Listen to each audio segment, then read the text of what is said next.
요한복음서 19장 30절. 그러므로 예수님께서 식초를 받으신 뒤에 이르시되 다 이루었다 하시고 머리를 숙이신 뒤 숨을 거두시니라. 아멘. 지금 복음의 핵심의 내용을 말씀을 드리면서 믿지 않는 사람들이 믿음을 갖고 교회에 나오는데 걸림돌이 되는 것이 무엇이냐 하는 생각들을 모아서 답변을 드리고 있습니다. 제가 복음의 내용을 반복하는 이유는 이것이 성경 말씀과 믿음 생활에 가장 중요하기 때문입니다. 교회 오래 다녀도 복음을 올바르게 정립하지 못하면 믿음이 자라지 못합니다. 그러면 힘들게 종교 생활하게 되고 다른 이들에게도 부담을 줄 뿐만 아니라 복음 전파를 막는 결과를 가져오기 때문입니다. 아직 믿지 않는 사람들은 예수 그리스도 구원의 복음을 잘 들으시고 믿으시기를 강력 추천합니다.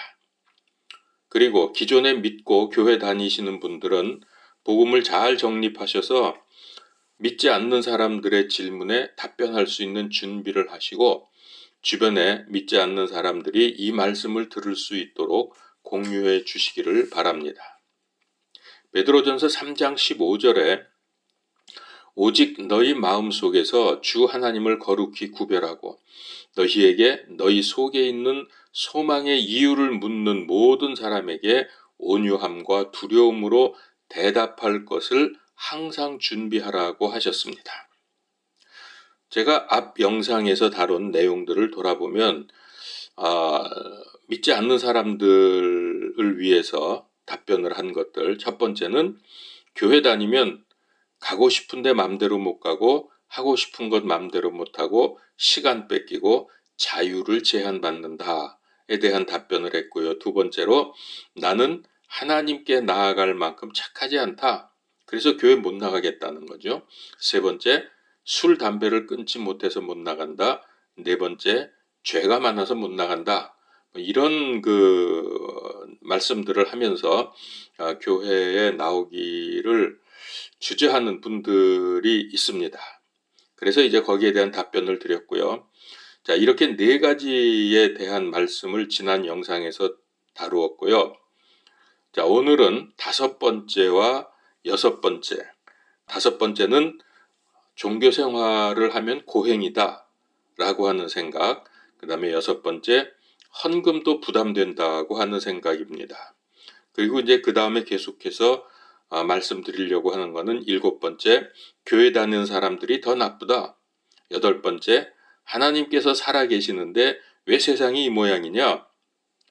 악인들이 더 잘 된다. 전쟁이 왜 일어나느냐? 이런 질문들. 그 다음에 마지막으로 아홉 번째, 구약의 전쟁에서 모두 진멸하라는 잔인한 명령을 하셨는데 사랑의 하나님께서 그럴 수 있느냐? 이런 믿지 않는 사람들의 의문들이 있습니다. 자, 이제 이것을 답변을 해보려고 합니다. 다섯 번째로 오늘은 종교 생활은 고행이다. 그래서 힘들다고 생각을 하는 거죠. 삶의 여정에서 누구나 건강 문제, 자녀 문제, 부모 문제, 경제 문제, 인간관계 문제 등으로 힘들어합니다. 그런데다 처음 교회에 발을 디디려고 할 때에 많은 사람들이 나는 죄가 많은데 또 성경도 모르는데 착해야 구원받는데 나 같은 사람이 교회 다닐 수 있을까? 등등입니다. 그러나 기독교 복음은 하나님께 뭘 해드리는 것이 아닙니다. 내가 고행을 하면서 뭘 이렇게 힘들게 하고 고생을 해야 뭔가를 해드려야 하나님이 받으신다, 기뻐하신다. 그 보통 이제 종교에서 신의 마음을 얻으려고 하는 이제 그런 발상인데요. 중요한 것은 그런 게 아닙니다. 절대로 그런 게 아니고요.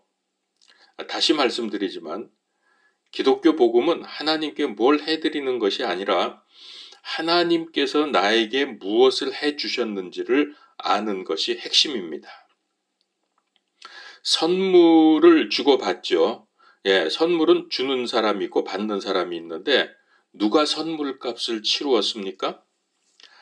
만일 받는 사람이 치른다면 선물이 될 수 없습니다. 주는 사람이 값을 치르고 받는 사람에게 거저 줄 때에 선물이 됩니다. 예수님께서 우리에게 생명과 천국을 선물로 주시기 위해서 우리에게 그 값을 요구하지 않습니다. 예수님께서 십자가에서 자신의 생명으로 값을 치르신 후에 이 사실을 믿는 사람들에게 영생과 천국을 선물로 주십니다. 그래서 예수님 믿으라는 이 말은 간단하게 생각하시면 됩니다. 이 놀라운 선물을 받아라. 예수님의 초대에 응하는 것입니다. 그게 믿는 것입니다. 우리는 감사합니다. 그 선물을 제가 받겠습니다. 하면 됩니다. 이것이 복음이고 믿음입니다. 그런데 복음이 아닌 다른 종교 생활을 하면 마음의 짐을 가지게 됩니다. 계명을 지키고 삶에서 요구하는 것들이 많기 때문에 여러 가지로 그야말로 고행입니다. 그러나 복음 생활은 전혀 그렇지 않습니다. 제가 말씀드린 대로 내가 하는 것이 아니라 하나님께서 하신 것을 인정하고 받아들이면 됩니다. 그래서 부담이나 고행이 아니라 해방과 안심을 얻습니다. 하나님께서는 우리가 애써서 어떤 목표와 수준에 도달하기를 원하시는 게 아니라 그런 인생의 스트레스에서 벗어나서 치유받고 자유를 누리기를 원하시는 분입니다. 이 외에도 정기적으로 예배에 참석하고 봉사하고 모임에 또 행사 등에 대한 압박감이 있을 수 있습니다. 그중에 교회를 빠지든지 잘못하고 실수하면 하나님께 벌 받을까 봐 불안해서 첫걸음을 내딛지 못하는 사람들도 있습니다. 만일 그런 문제로 고민을 하신다면 가능한 대로 예배만 드려도 됩니다. 나머지는 하나님을 알아가면서 마음의 여유가 생길 때 자발적으로 참여하시면 됩니다. 그러니까 복음을 생각하면서 하나님 은혜의 선물을 받았다는 편안한 마음으로 시작하는 것이 필요합니다. 부담 없이 자신의 속도에 맞추어 가면은 됩니다. 즉, 전혀 부담을 느끼지 않아도 된다는 말입니다. 마음의 부담, 죄책감 등의 이 모든 짐을 예수님께서 다 지어주셨고 해결하셨기 때문입니다. 전에 제가 식당에서 음식을 먹다가 아는 선배 목사님을 만났습니다. 그분은 식사가 거의 끝나가고 있었고 그래서 몇 마디 인사를 나눈 후에 먼저 나가셨습니다. 저도 식사 후에 나가면서 음식값을 지불하려고 했더니 주인이 이렇게 말합니다. 좀 전에 나가신 분이 선생님 값을 대신 내셨습니다. 그냥 가시면 됩니다. 저는 매우 놀라면서 알겠습니다 하고 아무 값도 내지 않고 나왔습니다. 공짜로 먹은 거죠. 그리고 그분께 전화해서 감사하다고 말씀을 드렸습니다. 그런데 만약에 내가 그래도 그렇지 내가 먹은 것은 내가 내야지 하면서 돈을 꺼내서 받으라고 한다면 그것은 양심적이라기보다 받은 식사 선물을 무시하는 것이 될 것입니다. 이와 같이 예수님은 우리의 죄, 인생짐을 대신 지시고 십자가의 최악의 고통을 통과하면서 인류 구원의 대업을 완성하셨습니다. 그런데 그래도 그렇지, 그게 아니지. 내가 죄 안 짓고 착하게 의롭게 살아서 구원받아야지 하고 고집을 한다면 그게 과연 양심적이고 올바른 생각이겠습니까? 그래서 다른 말로 하면은 내가 지어야 할 모든 인생 짐을 예수님께서 전부 대신 지셨으니까 나는 고통의 짐을 벗어버리고 홀가분하게 예수님과 손잡고 쉽게 인생길을 걸어가면 된다는 뜻입니다. 이것이 다 이루었다는 예수님의 말씀을 내 삶에서 누리고 성취하는 것입니다. 그래서 믿음 생활의 첫 걸음을 내디디면서 이제는 성공을 위해서 애쓰며 피곤한 삶을 사는 것이 아니라 예수님의 십자가 사랑, 은혜에 감사하면서 기쁨과 복된 삶을 사시는 것입니다. 꼭 그렇게 하시기를 바랍니다. 가볍고 힘찬 믿음의 첫 걸음이 되시기를 축원합니다. 이번에는 6번째로 헌금도 부담된다는 분들이 믿지 않는 분들 중에 꽤 있는 것 같습니다. 헌금은 사람들에게 민감한 부분이라서 제가 조금 자세히 나누어 말씀을 드리겠습니다. 헌금을 강조하는 교회가 부담스러워서 교회를 떠나거나 아예 교회 생활을 시작하지 않으려는 분들이 있습니다. 물론 이해가 됩니다. 돈은 민감한 주제이기 때문에 그렇습니다. 믿음 생활을 통해서 문제 해결과 평안과 위로를 받는 것이 아니라 오히려 부담이 된다면 안 되겠죠. 자, 한 3가지로 나누어서 헌금에 대해서 말씀을 드립니다. 첫 번째, 우선 헌금은 절대로 강요나 의무가 아닙니다. 자발적이라는 것입니다. 만일 강요나 상황 때문에 한다면 하나님 앞에서 옳지 않습니다. 그래서 마음에 내키지 않거나 부담이 있다면 내지 않아도 아무 상관없습니다. 헌금 때문에 믿음을 갖지 못한다면 교회 잘못이고 본인에게는 큰 손해입니다. 믿음 생활, 교회 생활은 믿음으로 하나님께 나오는 것이지 헌금을 내야 하는 것이 아닙니다. 헌금은 믿음이 자라면서 마음에 허락되는 대로 자유롭게 하시면 됩니다. 두 번째, 그러면 헌금에 대한 성경적인 원리를 알아보죠. 첫 번째는 헌금에서 가장 중요한 것은 액수가 아닙니다. 마음입니다. 그러니까 믿는 사람들이 헌신의 표시로 드리는 것이 헌금입니다.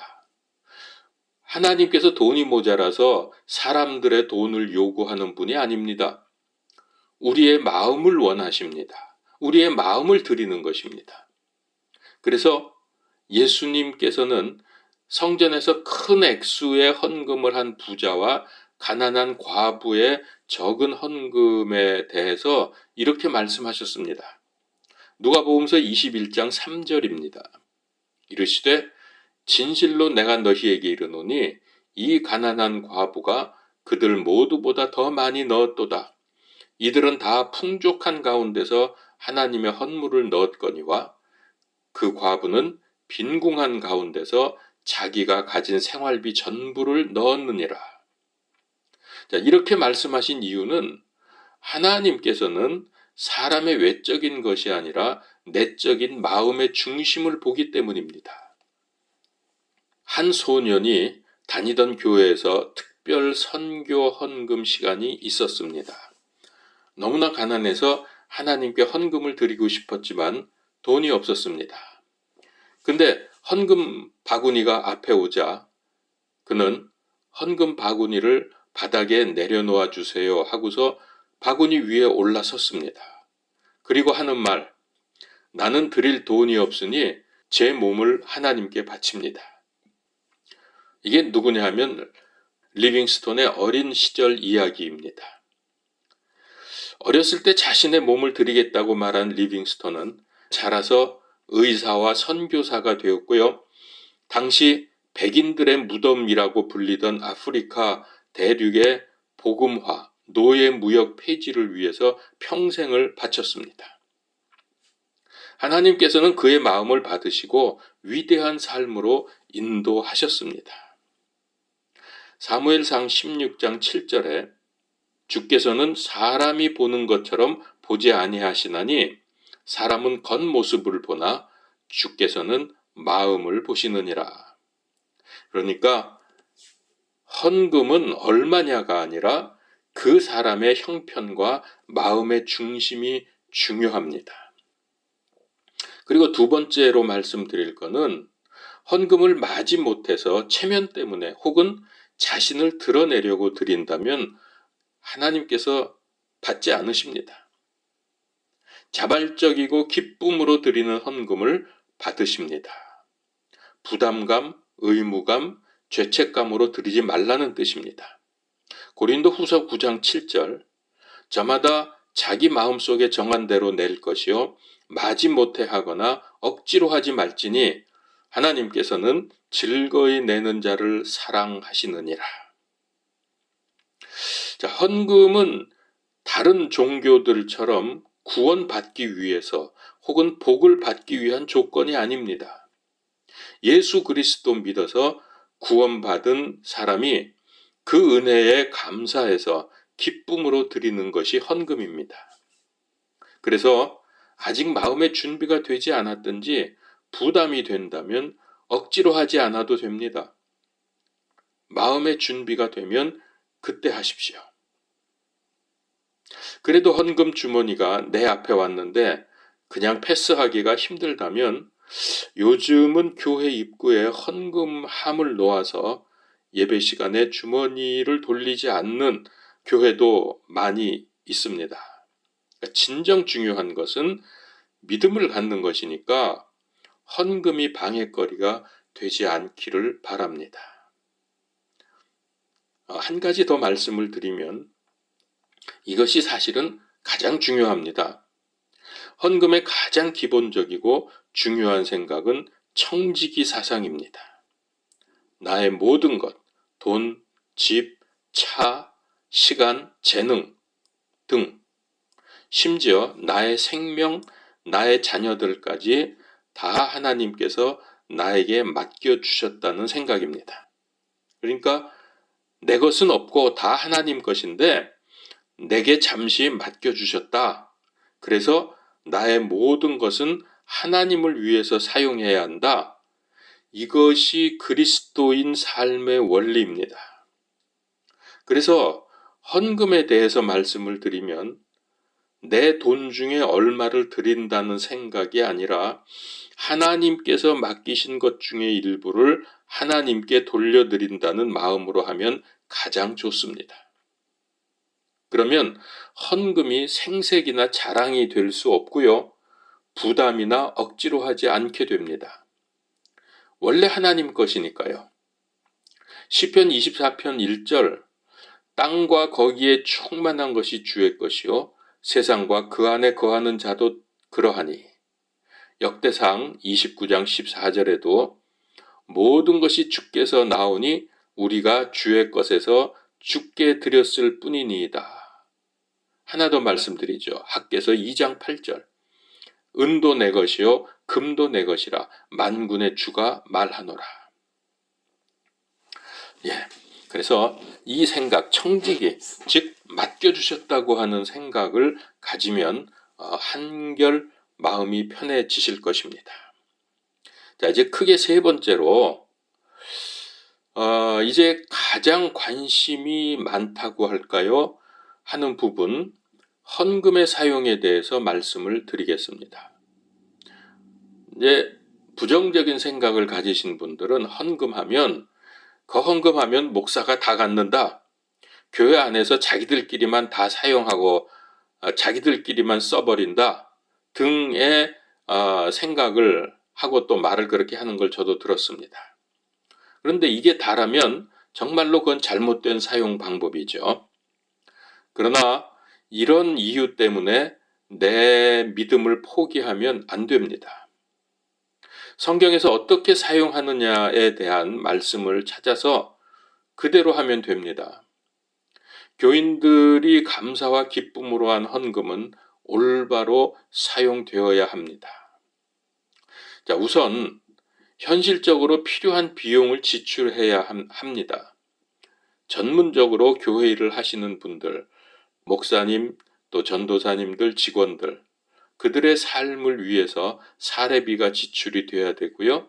그리고 건물 관리비, 시설비, 운영비도 필요합니다. 그런데 중요한 것은 이런 여러 비용 지출을 아껴야 한다는 거죠. 왜냐하면은 교회의 기본 사역에 중점을 두어야 하기 때문입니다. 성경에서 말씀하시는 교회의 중요 기본 사역은 무엇입니까? 예배, 전도, 선교, 교육, 봉사, 구제. 이것 때문에 사례비도 책정하고 건물비, 운영비 등을 지출해야 한다는 말입니다. 드물게 교회 유지 비용을 과다하게 지출하기 때문에 문제가 될 때가 있기는 합니다. 각 경우에 많은 성경 구절들이 뒷받침하고 있지만 간단히 말씀드려 보겠습니다. 예배의 구절, 요한복음서 4장 24절. 하나님께서는 영이시니 그분께 경배하는 자는 반드시 영과 진리로 그분께 경배할지니라. 또 전도와 봉사, 사도행전 1장 8절. 오직 성령님께서 너희에게 임하시면 너희가 권능을 받고 예루살렘과 온 유대와 사마리아와 땅끝까지 이르러 내 증인이 되리라. 아멘. 교육에 관한 말씀, 잠언서 22장 6절. 마땅히 행할 길을 아이에게 가르치라. 그리하면 늙어도 그것을 떠나지 아니하리라. 봉사와 구제에 관한 말씀은 히브리서 13장 16절입니다. 오직 선을 행하는 것과 나누어 주는 것을 잊지 말라. 하나님께서는 이 같은 희생을 매우 기뻐하시느니라. 그러니까 교회가 헌금을 지출할 때에는 무엇을 위해서 해야 되는가 하는 것이 분명해야 됩니다. 그래서 이러한 말씀드린 이런 네 가지, 예배, 전도, 선교, 교육, 봉사, 구제, 이런 것들을 위해서 목사님이 필요하고 또 건물도 유지해야 되고 운영해야 되고 그러는 것이니까 어떤 것이 주이고 어떤 것이 부인지를 잘 구분을 해서 부에 해당되는 것은 주를 위해서, 즉 이 전도나 예배나 이런 것들을 위해서 최대한 아끼면서 절약하면서 그것을 위해서 사용해야 할 것입니다. 자, 이제 정리를 해보죠.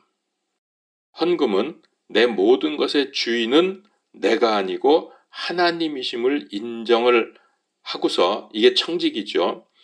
구원과 삶의 은혜를 감사하면서, 즉 자원하는 마음, 나의 마음을 모아서, 즉 중심으로 하나님께 돌려드린다는 생각으로 하는 것입니다. 그리고 헌금의 사용은 하나님의 뜻을 따라 올바르게 사용하는 자세가 있어야 하겠습니다. 오늘 두 가지 말씀을 드렸습니다. 이것을 잘 생각하면서 믿음 생활을 시작할 수 있기를 간절히 바랍니다. 기도하겠습니다. 주의 은혜를 감사합니다. 우리가 멸망당하고 죽을 수밖에 없는 그런 상황에서 우리를 대신해서 죄값을 다 치르시고 이제 우리는 그 십자가의 은혜와 사랑, 부활의 능력을 믿음으로 우리의 모든 죄 문제가 해결이 되고 하나님께서 예비하신 영생과 천국의 그 놀라운 복을 누리게 하심을 감사합니다. 이제 우리가 믿음으로 살아가야 할 터인데 여러 가지 걸리는 것들이 많이 있습니다. 이 말씀을 들은 분들의 마음에 주님께서 역사하셔서 진정 올바른 믿음 안으로 들어오고 복음 생활을 할 수 있도록 주님 인도하여 주시옵소서. 그래서 하나님의 뜻과 계획을 이루어가는 귀한 역사가 이루어지기를 간절히 소원합니다. 감사하옵고 주 예수 그리스도 이름으로 기도드리옵나이다. 아멘.